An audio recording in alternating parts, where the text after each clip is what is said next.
camera cut me off. I bumped a button or something. But I wanted to continue this, and it's not so much for you. This is for me just to say it out loud, because I find that when I try and explain something or actually say it out loud and vocalize it,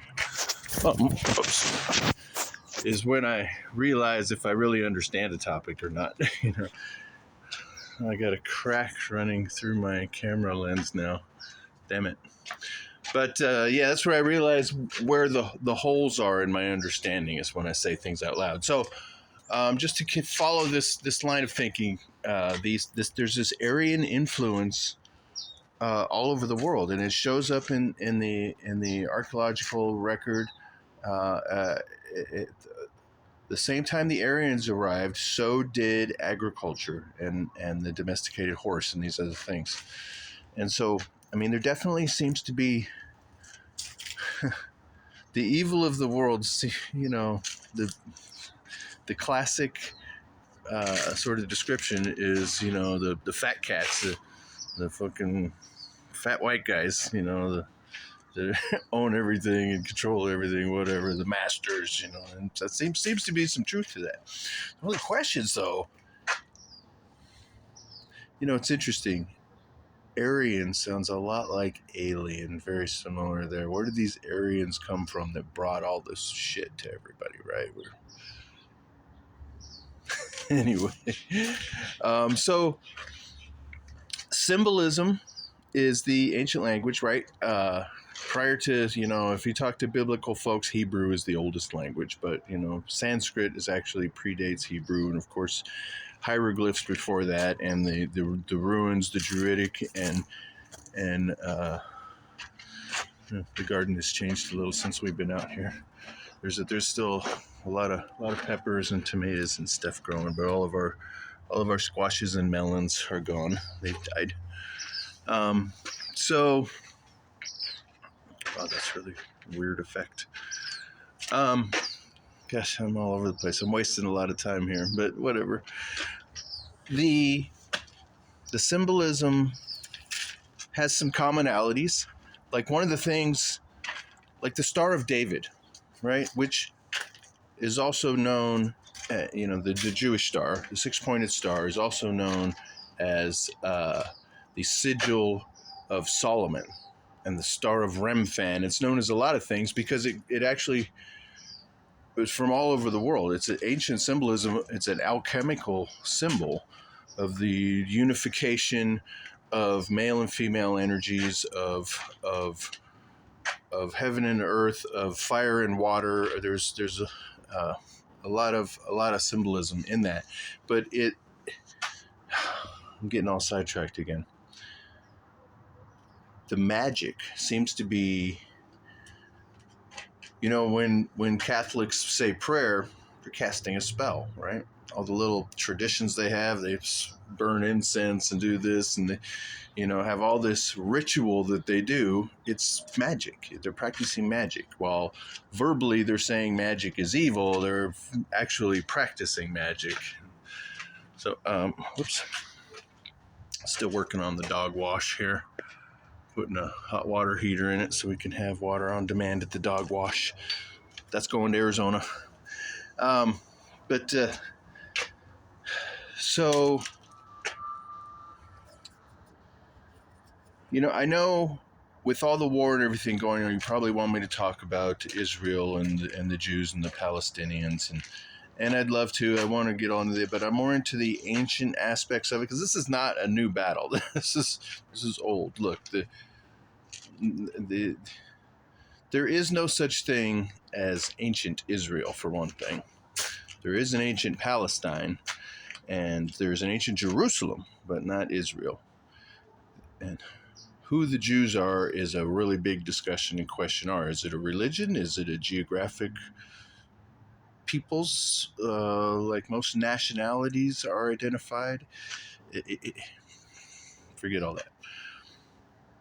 Although it does relate in, because like I said, King Solomon, that star, the sigil of Solomon, a sigil is an emblem used to harness energies. It's a magic thing. And Solomon was a magician. Sol, O Mon. Sol is Latin for sun, moon. Never mind. Well, here's another thing. The land that's being disputed, right? Israel-Palestine conflict there was formerly known as Canaan, right? The Canaanites. Who were the Canaanites? Well, they were, before that, known as the Phoenicians. In the ancient Phoenician language, Phoenicians became Philistines, which became Palestinians. But in the ancient Phoenician language, what I'm getting to is all this magic relates to astronomy and cosmology, right?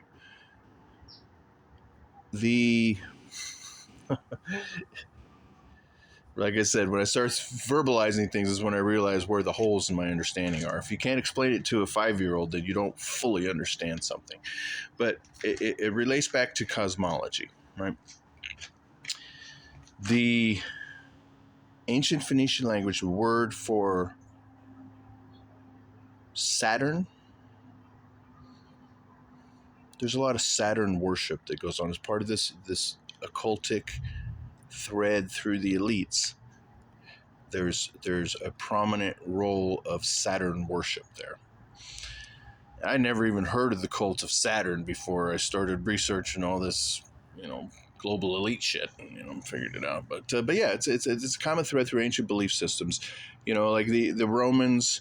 All their names of gods are what we have for names of the planets, right? Mars was the god of war, and Venus is the god of love, and so it's the planets are the gods, and they've had different names in these different regions with different belief systems, but the planets, the luminaries, because they move differently than the rest of the stars, right? They're unique, they're special, and they're the brightest things in the sky.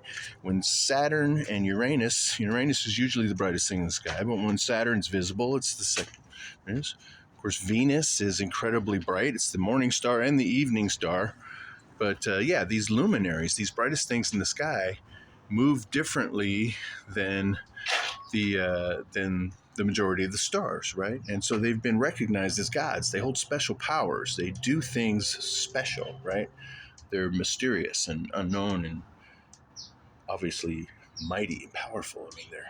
So Saturn is a god, right? Saturn was known to the Greeks as Kronos, which is where we get the word chronology, because Saturn's orbit around the sun is considered the timekeeper. It's a 28-year orbit. To one Earth year, one Saturn year is 28 Earth years.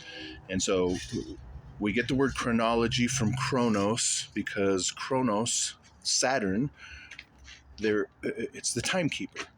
But I was talking about the Phoenicians. The ancient Phoenician word for Saturn is Shabbath. Shabbath means Saturn in ancient Phoenician.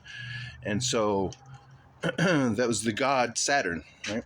And the word Sabbath, the Hebrew word Sabbath, means Saturday. Saturday is named after Saturn, the day of Saturn. But the Sabbath was the day of worship for the Hebrew people, right? It's where they worship their god Yahweh on the Sabbath. Well, Sabbath is worship of Shabbath, which is Saturn. So Saturn is Yahweh, the God of the Old Testament, the God of the Jews, is the God of Abraham, is associated heavily with Saturn in a lot of ways. But this is one of them. The word, the little cube. There's some of the ancient Hebrews, not even ancient, current Hebrews of Orthodox faith, wear these little cubes on their forehead.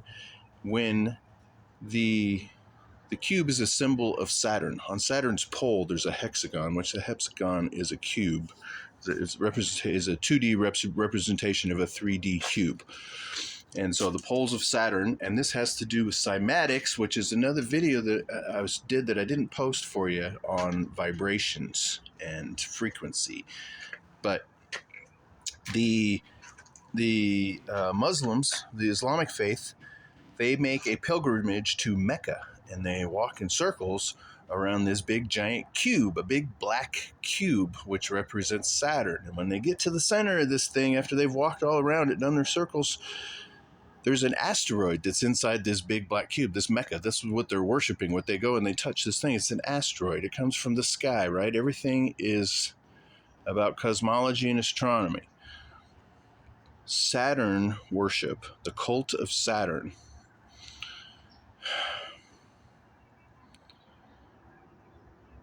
I didn't really have a specific idea, a goal of an idea in mind when I started doing this. I was just thinking about druids and magic and all this stuff and connecting it all together in my head, and I thought maybe I'll document it in a thing.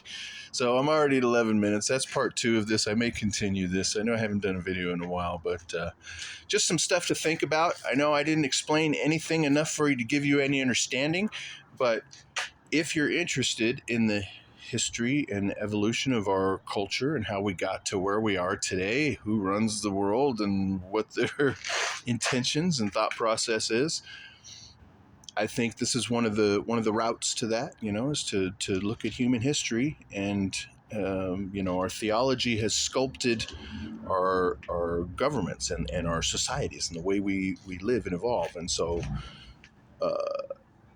it's important to understand. But, I threw out a lot of little things that you could look up, I mean, you never heard probably a lot of the little words that I threw out, or the events or the ideas, maybe the names, places.